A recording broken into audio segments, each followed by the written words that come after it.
Are we excited to hear the word of the Lord today? Amen. Amen? So, before we start, matanong ko lang, gaano po ba ka-importante sa inyo ang salita ng Panginoon? Bakit kailangan natin pumunta dito, maglaan ng oras para makinig sa Kanya? Amen? Alam ko po, mag-a-agree po kayo sa akin that God's scripture is God's breath. Amen? Ang hininga ng ating Panginoon ay yun din po ang salita niya. Amen? At alam po natin kung gaano po ka-importante ang hininga ng bawat isa. Kasi kung hindi ka na po humihinga, eh malamang patay ka na po. Tignan mo nga yung katabi mo. Buhay pa naman. Or amoy patay na. Amoy buhay pa naman. Amen? Nangangamoy na ba? Anyway, at the same time, if we do not have the breath of God, amen? So, spiritually, we are all died. Amen? So, we look like zombies that physically alive, but spiritually patay po. Amen? Ganun po tayo. Pero meron talagang pagkakataon, mga kapatid, na nawawala yung joy. Nawawala yung kahit mature na tayo ang Christian, di ba? Nawawala yung excitement to hear the word of the Lord. Kaya nga magpipray tayo bago po tayo magsimula. Di ba? Di ba? Hindi pa ka tayo nag-uumpisa, ang iniisip mo, uwi na. Ano kaya yung ulam mamaya? Yan na ganyan, di ba? Just check your heart. This is not our topic today, but I just want to remind everyone that we are here to glorify the Lord. Amen? And then just check your heart. Pumunta ka ba dito dahil ba Sunday na yun at nagiging tradition mo na? Di ba? So, just check your heart. Dahil ba you are leaders, kailangan ka dito at kailangan ka magpakita sa iba. Check your heart.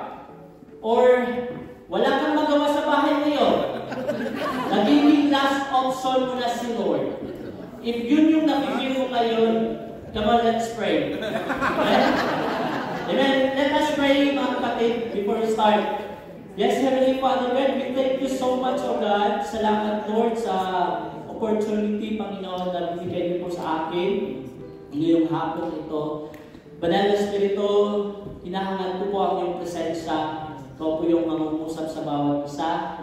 Maintindihan po namin. Hindi lang namin marinig kung hindi maintindihan namin. Hindi lang namin maintindihan kung hindi maisabuhay namin, Panginoon. At hindi lang namin maisabuhay kung hindi ma-share namin sa iba yung salita niyo po, Panginoon. Ikaw ang sentro ngayon. Ikaw ang may mataas ngayon, Panginoon. At wala na pong iba doon. Salamat, Panginoon. All glory, honor to your name. In the mighty name of Jesus, we ask and pray. Amen. Amen. So ngayon po, simulan ko po sa paki-play mo na yung first slide. Meron ba? Okay, simulan ko po sa isang tanong. Ano-ano po ba ang kayang magagawa ng ating Panginoon? Amen. Ano-ano po ba ang kayang magagawa ng ating Panginoon? Kasi alam natin, grabe yung pananampalataya natin. Yung pagtitiwala natin sa Kanya. We have strong faith and we are always trust the Lord. Where in fact, that when we pray, we always say, Lord, I offer my life to you. Lord, I surrender my plans to you this year. Diba? Tama? Kasi alam natin na may higit pang magagawa ang ating Panginoon. Amen? Merong magagawa ang ating Panginoon.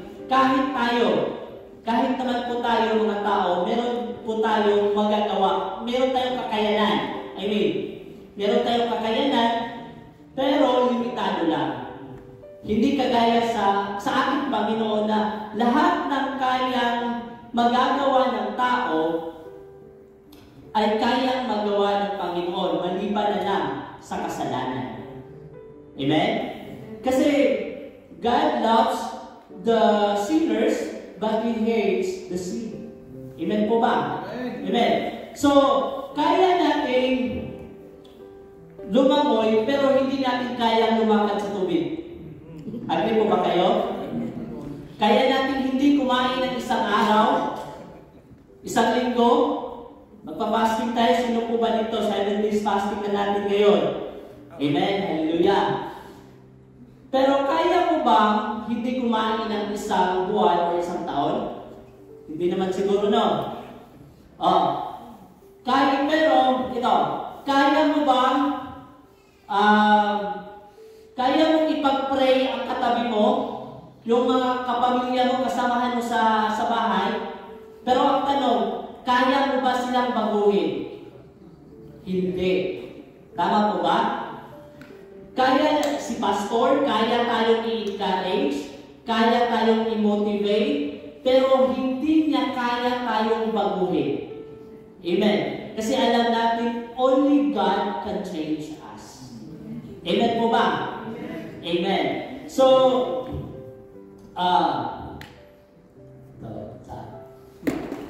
ganun po ka-powerful ang ating Panginoon. And maraming, alam niyo po, I planted the seed in your hearts, and Apollos watered it, but it was God who made it grow. It is not important who does the planting or who does the watering. What's important is God makes the seed grow. The one who plants and the one who waters work together with the same purpose, and both will be rewarded for their own hard work. Amen. Tayo lang po ay mga workers dito. Huwag yung ipagmayabang na nang dahil sa akin, nagbago ang isang tao. Sa Bisaya pa, ako na gundin. Ako pa. Di ba? Di ba? So, huwag natin ipagmayabang na nagbago ang isang tao nang dahil sa atin. Hindi. Kasi si Lord ang magpag-grow sa bawat isa. Hindi tayo. Tayo lang po ay instrumento. Amen. And then, maraming mga tao ngayon, maraming mga matatalinong tao ngayon, na kaya nilang isolve ang kahit mga complex math problem. Who among you are math lovers? Sino po ba dito yung mga math lovers? Amen. Kaya nilang isolve kahit calculus, basic, di ba? Algebra, trigonometry, ano pa ba? Geometry, biostatistics, statistics, kaya nilang isolve yan. Yung square root of the actual value of negative 2x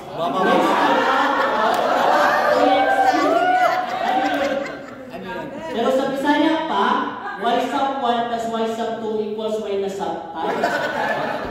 Wala na alam. Diba? Pero alam niyo po, kaya nilang isolve yan, pero hindi nila kaya solusyonan ang problema nila. Kaya nga, limitado lang po tayo. Amen po ba? Amen. So, kaya mong ipagsigawan sa buong mundo na mahal mo yung asawa mo, lalo na pagkaharap mo. Di ba? Oo. Kaya mong i-post sa Facebook, nakapublic pa, nakakapson, sweetheart, mahal na mahal kita. Bexman, mamatay ka man. Mamatay man. Okay, mamatay man. Pero, sino po ba dito ang kayang sabihin sa akin na kaya mong ibuwis ang buhay mo at sabihin sa akin na willing kang magpapapako sa cross nang dahil sa Kanya? Sabihin mo sa asawa mo, no way. Sabihin mo, no way. Okay? Hindi natin kaya. May mga bagay talaga mga kapatid na imposible sa atin gawin. Tama po ba? Pero sa Panginoon, wala pong imposible. Wala pong imposible. With man, this is impossible, but not with God. All things possible with God. Amen. Ganun po ka-powerful ang ating Panginoon. Para mas ma-convince pa po kayo, ma-convince po kayo kung gaano ka-powerful si Lord, I'll give you 4 characteristics of God. Una, God is omnipotent. Okay? God is all-powerful. Ganun po siya ka-powerful. Sabi pa niya sa Genesis, in the beginning, God created the heavens and the earth. Okay? Sa TikTok po to, in the beginning. In the beginning, God created the heavens and the earth. Okay, so kaya niyang gawin ang isang bagay kahit sa bibig lang niya, kahit gamit ang kanyang bibig. Tama po ba? Wala pa akong nakita or wala pa akong alam na engineer or architect na nagsabi, let there be building and there was a building. Wala pa. Pero si Lord, let there be light and there was light. Ganun siya ka-powerful. Okay? Pangalawa, next slide. Okay, so omnipotent. Okay, anong ibig sabihin ito? God is all-loving being. Alam natin, God is love. Okay, He is the source of love and He taught us how to love. Amen? Ganun po siya. So, next slide. Omniscient. So, omniscient, God is all-knowing. So, God knows if someone loses a single hair and knows people's thoughts before we speak them. Di ka pala nagsasalita ngayon, alam na ni Lord kung ano yung nasa isip mo. Yung buhok natin, naka-count na yan. Alam na niya. Ganun po siya ka-powerful, ganun po siya ka-smart. Okay. So, and lastly, omnipresent. God is everywhere. Amen. So, naalala ko tuloy yung piggy bank namin dati. Piggy bank, sino po ba dito may piggy bank? Na pig. Okay, yung kulay pink namin na piggy bank. Okay, so, kung bata pa kami, makulit kasi yung kamay namin. So, ang ginawa ng tatay ko, nilagay niya sa isang table na may picture na Jesus Christ. Nakaganyan. Nakasilpi. So sabi ng papa ko, huwag niyo itong galawin kasi nandito nakatingin si Jesus Christ. Pero ba ganyan, di ba? So kami din, pag pupunta tayo ng church, di ba? So magdilig tayo kasi nandiyan si Jesus Christ. Di ba ganyan? Pero ang Panginoon pala is everywhere. Kahit nasa trabaho ka, nasa bahay ka, kahit saan, andun si Lord, nakakita, nasa puso po natin. Amen po ba? Balik tayo sa piggy bank, yun na nga, hindi nakabot sa December. Ubus lahat. Amen. So, and last Sunday, mga kapatid, Brother Ace talked about more than able to heal. Okay, next slide. So, kaya niya tayong pagalingin at higit pa sa kaya niyang gawin, kaya tayong pagalingin, physical man yan,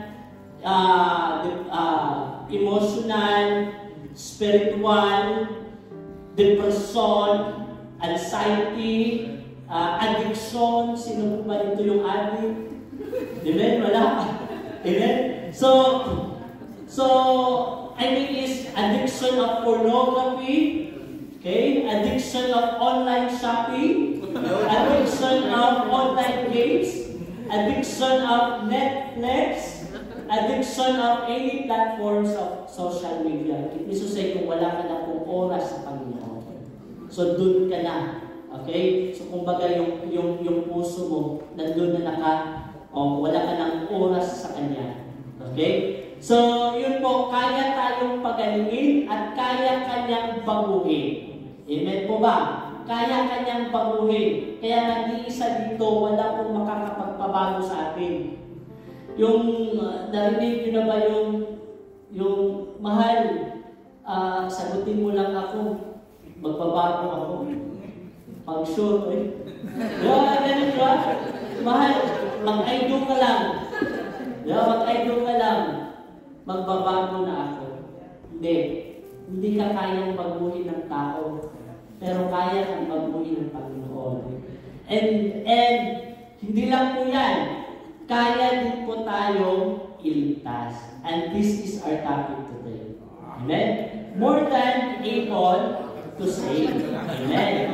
So, anyway, higit pa sa kayang gawin is kaya niya tayong iligtas. Saan? Kaya tayong iligtas sa kapahamakan, sa ating kasalanan, amen? Sa habang buhay na kamatayan. kaya niya tayong bigyan ng kaligtasan. Amen. Pero ano kaya ang pagkakaunawa natin since we talk about salvation or kaligtasan, hindi yung pag-ipon pag-iipon. Ano kaya yung pagkakaunawa natin about salvation? Hindi ka confident na ituro or hindi ka confident na ituro ang isang bagay kung hindi mo siya nauunawaan. Tama po ba? At nahihiya ka ituro yun. Kasi hindi mo nga naunawaan. Pero merong tao sa Bible, okay? At nagngangalang Paul. Si Paul po, next slide, okay? Si Paul po, nauuna yung kaligtasan. Kung ano yung kaligtasan. Amen? At kaya nga, hindi siya nahihiya ituro at ipahagi sa iba. For I am not ashamed of the gospel because it is the power of God that brings salvation to everyone who believes. Amen? So, salvation is for everyone. Okay nga? Amen? Salvation pala sa lahat. Wala pong pili kasi meron mga teaching ngayon na yung kaligtasan ay pinili lang. Hindi po. Ang kaligtasan po ay sa lahat who believes. Okay ha? Meron yan. Everyone who believes. Hindi po pinili ang kaligtasan. Yung iba kasi, yung teaching sa iba, na kahit sinusunod mo pa ang kalooban ng Panginoon, pero kung pinili kang sa hell, pautuhin ka talaga, no. Lahat po tayo, meron tayong chance na pwede tayong makapunta sa langit. Amen? Everyone who believes. Amen? So, pero meron nagsasabi, ang pagkakaunawa din kasi sa iba, ang kaligtasan, nakukuha natin yung kaligtasan is naniligtas tayo dahil sa ating kasalanan. Tama naman po. Pero meron kasi malalim bakit tayo niligtas. Okay, next slide. Okay, sabi pa nga dito, many people associate salvation with being saved from the consequence of our sins. But its true significance goes beyond God. It includes deliverance from the clutches of death and the influence of Satan. Hindi lang po bunga sa ating kasalanan. Gapos din tayo sa kamatayan at na-influensyahan din po tayo sa kaawan. Amen? Ganun po. Amen. Para mas maintindihan natin, reason bakit tayo niligtas. At ano ang kayang gawin anong kaya niyang gawin para tayo maligtas. Amen. Basahin po natin ito from Ephesians 2:1-7. Tagalog ko na lang. Noong una, itinuring kayong mga patay ng Diyos dahil sa mga pagsuway ninyo at mga kasalanan. Namuhay kayong gaya ng mga taong makamundo. Sakop kayo noon ng kapangyarihan ni Satanas, ang hari ng mga espiritong nagahari sa mundo. At siya rin ang espiritong kumikilos sa puso ng mga taong ayaw sumusunod sa Diyos. Dati, namumuhay din tayo katulad nila. Namuhay tayo ayon sa pagnanasa ng laman at sinusunod natin ang masamang hilig ng katawan at pag-iisip. Sa kalagayan natin iyon, kasama rin sana nila tayo na nararapat parusahan ng Diyos. Amen. Tayo po ay patay. Amen. Patay po tayo in the eyes of the Lord. And then sakop tayo ng kapangyarihan ni Satanas na ayaw sumunod ng Panginoon. Pero ito yung good news. Next slide. Ito yung good news. Ngunit napakamaawain ng Diyos at napakadakila ng pag-ibig niya sa atin. Na kahit tinuring tayong patay dahil sa mga kasalanan natin, muli niya tayong binuhay kasama ni Kristo. Kaya niligtas tayo dahil lamang sa biyaya ng Diyos At dahil sa pakikipag-isa natin kay Kristo Jesus, binuhay tayo ng Diyos mula sa mga patay kasama ni Kristo. Para maghari tayo kasama ni Kristo, maghari tayo kasama niya sa kaharian sa langit, ginawa niya ito para na ipakita niya sa lahat sa darating na panahon ang hindi mapapantayang kasaganaan ng biyaya niya at kabutihan na ibinigay niya sa atin sa pamamagitan ni Kristo Jesus. Ito yung good news dito. Amen? Galing po tayo sa patay. Amen? Gapos po tayo ng kasalanan. Amen? And then na-influensyahan po tayo ni Satanas. Pero may ginawa pala ang ating Panginoon sa atin. So, isi-share ko lang sa inyo ang tatlong bagay base po sa ating nababasa natin ngayon. Una, why God able to save us? Una is pag-ibig. Love. Amen? Love po. Okay, so, next slide. Sabi pa nga doon sa 4, ngunit napakamaawain ng Diyos at napakadakila ng pag-ibig. Alam nyo, niligtas tayo ng Panginoon hindi dahil mahal natin siya. Kung hindi, mahal tayo ng Panginoon. He first loved us. Amen po ba? Kaya nga tayo ay patay, hindi po tayo makakapag-react. Tama po ba? Amen? So, He first loved us. Alam nyo, yun. Kaya niyang ibigay ang kanyang kaisa-isang anak para tayo po ay maligtas. Sabi pa nga sa John 3:16, next slide, for God so loved the world that He gave His one and only Son, that whoever believes in Him shall not be perished but have eternal life. Amen. So, ito yung common na verse. Kung wala na itong verse na to, kung wala na itong John 3:16 sa Bible, hindi daw complete to. Oo, kasi ito yung verse na, kumbaga, a heart sa Bible. Itong John 3:16. Kaya na tayong iligtas, pero ang tanong, kaya mo bang magtiwala sa Kanya?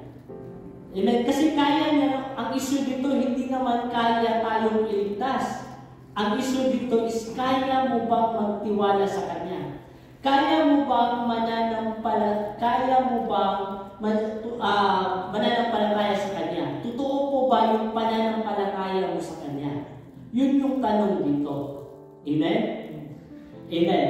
So, sino po ba dito ang naniniwala na may Diyos? Yung iba, parang hindi naniniwala. Okay.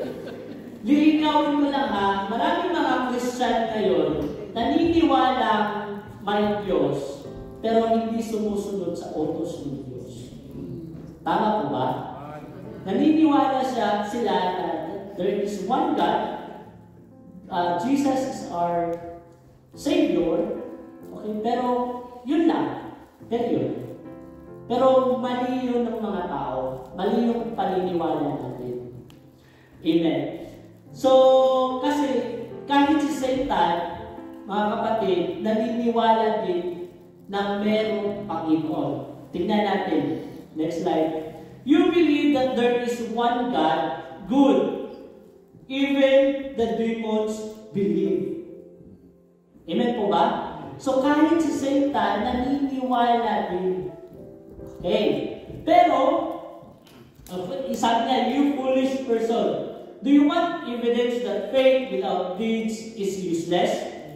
Was not our father Abraham considered righteous for what he did when he offered his son Isaac on the altar? You see that his faith and his actions were working together, and his faith was made complete by what he did.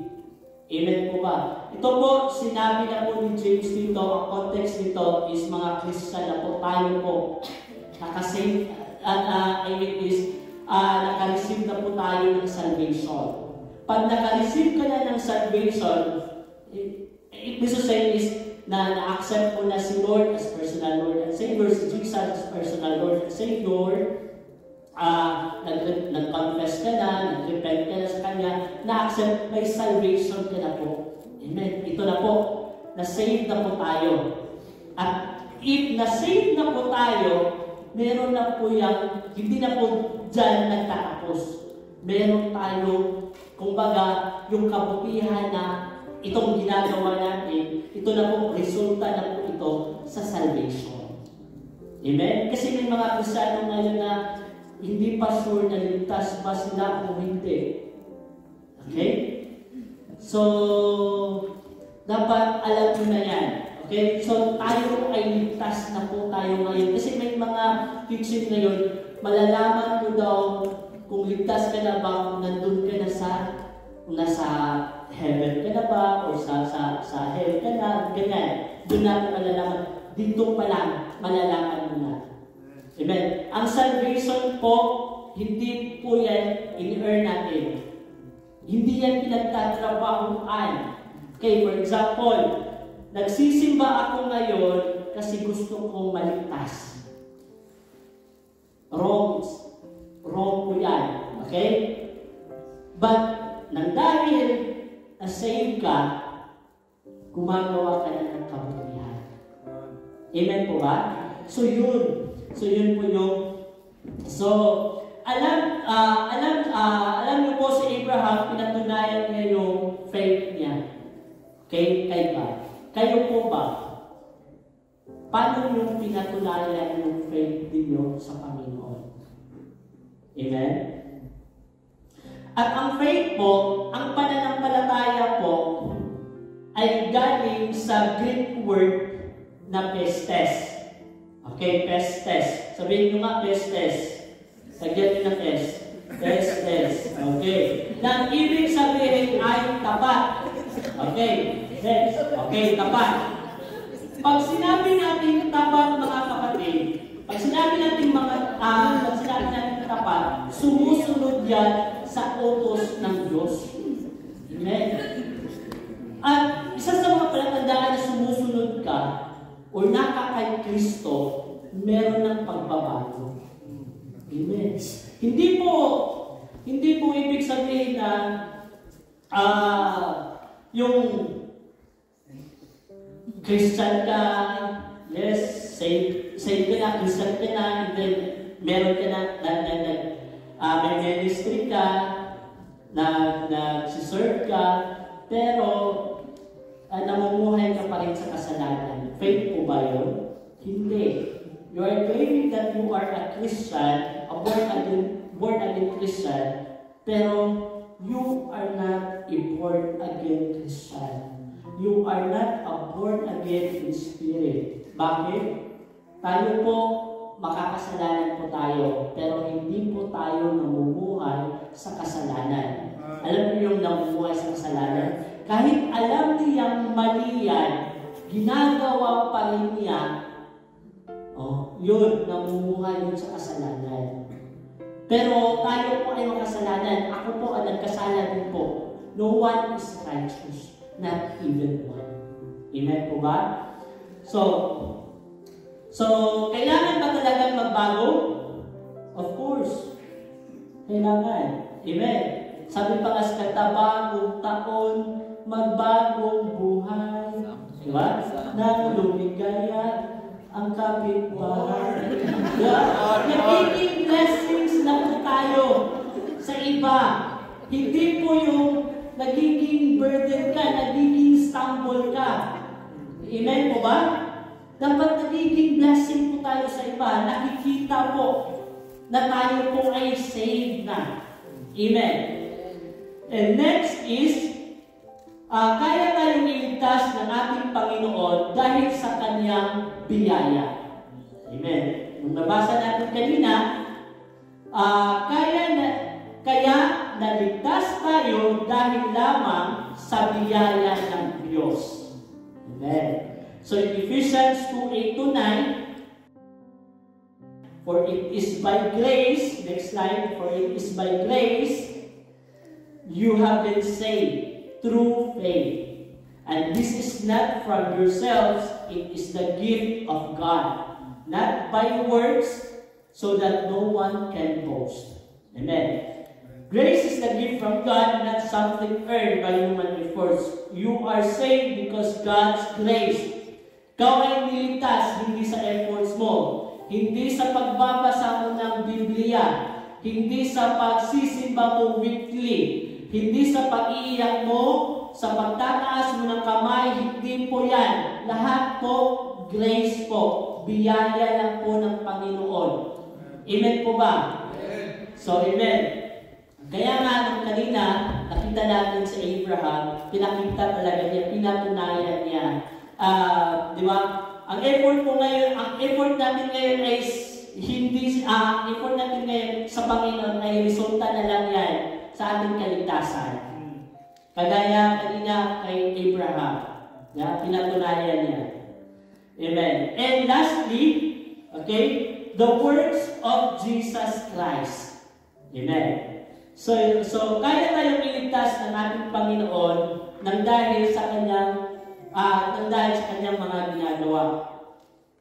Sabi pa nga sa 6, okay? At dahil sa pakikipag-isa natin kay Kristo Jesus, binuhay tayo ng Diyos mula sa mga patay kasama ni Kristo para maghari tayo kasama niya sa kaharian sa langit. Ginawa niya ito para ipakita niya sa lahat. Sa darating na panahon, ang hindi mapapatayang kasaganaan ng biyaya niya at kabutihan na ibinigay niya sa akin sa pamamagitan ni Kristo Jesus. Amen. So, kailangan natin makikipag-isa kay Jesus kasi siya lang ang may kakayahan na tayo po ay maligtas. Alam natin na matay siya, nilibing at muling nabuhay para tayo ay maligtas. Next slide. Sabi pa nga sa 1 Corinthians 15:3-4, Christ died for our sins, was buried, and rose again. Rose again the third day according to the Scriptures. Amen? At di mo mahanap ang kaligtasan kahit saan. Salvation is found in no one else. Next slide. No one else, for there is no other name under heaven given to mankind by which must be saved. Amen. At kaya tayong iligtas basta lumapit ka lang sa Panginoon. Amen? Lumapit ka lang sa Kanya. Sa Hebrews 7:25, therefore, He is able to save completely. Alam nyo, naalala ko tuloy yung prodigal son. Diba? Ang magandang lesson doon is bumalik siya. Kahit alam niya na nagkakasala siya, diba? Pero bumalik pa rin siya sa kanyang ama. Diba? Pero guilty siya doon. Kaya, kung may mga kasalanan tayong nagawa, kung feeling natin parang lumalayo na tayo sa Panginoon, pwede po tayo bumalik sa Kanya. At siya po, wini-welcome tayo ni Lord. Amen?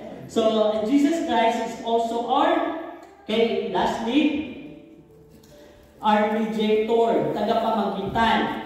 Okay, so, may relasyon pag sinabi natin tagapamagitan, may relasyon sa Panginoon at may relasyon din siya sa tao. Pag sinabi natin may relasyon sa Panginoon sa tao, Son of Man, and the Son of God. And next is Christ. Jesus Christ is the way. Siya lang po ang daan. Amen? And then, hindi po sinabi doon na isa siya sa daan, but siya lamang ang daan. Amen? And then, He is our Savior. Ngayon po, meron po tayong tignan na video clips, alam ko na napanood din na to, pero gusto ko lang pong ipaliwanag sa bawat isa kung ano po yung ginawa niya sa atin. Amen? So, ano po? Can we play?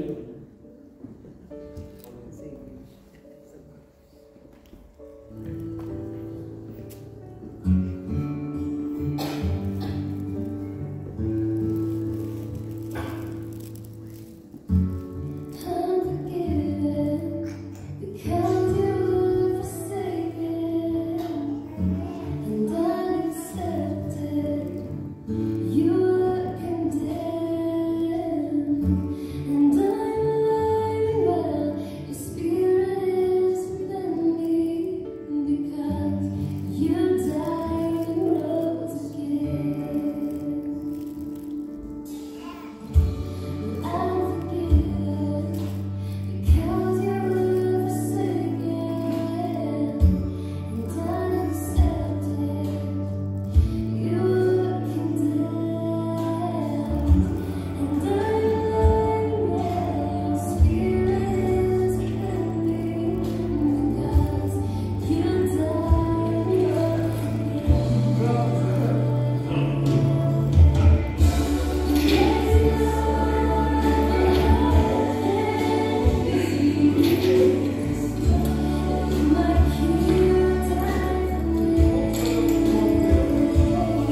Siya lang naman po ang binitray, dinakip, kinapos, pinarusahan, pinagtawanan, sinigawan, dinuraan, sinampal, pinugbog, pinalo, pinago, tinuso, at namatay. Pasan-pasan niya yung mabibigat na cross para ipanalo lang at mailigtas ka lang. It is finished. Pinapos mo na, sabi ni Lord. Kumbaga sabi niya, anak, kaya ko. I am able to save you. Ano pa po ba ang kulang? Kaya kita mahalin, kaya kita patawarin, kaya kong kalimutan lahat ng mga kasalanan mo, kaya kitang pagsilbihan, kaya kong ibigay ang buhay ko hanggang sa huling hininga ko. Even to your hopeless situation, na feeling mo wala ka ng pag-asa, sabi niya, nandito lang ako. I will never leave you nor forsake you. Pero, kaya mo ba akong mahalin? Kaya mo ba buksan ang puso mo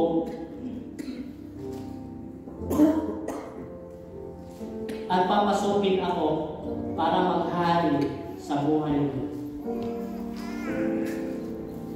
Ang biyaya at pagmamahal at si Kristo ay sapat. Jesus Christ is enough for us to save. Kanina nagsimula po ako sa isang tanong, ano ang kayang magagawa ng ating Panginoon? Ngayon po, tatapusin ko po sa isang tanong. Ano ang kayang mong gawin para sa Panginoon? Come on, let us pray. Let's close our eyes. Panginoon, salamat sa kaligtasan. Salamat kasi kinaya mong kunin kami galing sa kamatayan despite po sa lahat ng aming mga kasalanan. Hindi namin deserve itong kaligtasan na binigay niyo po sa amin. Salamat sa pagmamahal, sa biyaya, at sa iyong anak na si Kristo na naging sapat na kami ay maligtas. Humingi po kami ng tawad sa lahat po ng aming mga kasalanan na nagawa. Gusto po namin ikaw ang maghari sa buhay namin. Salamat, Panginoon, O Lord,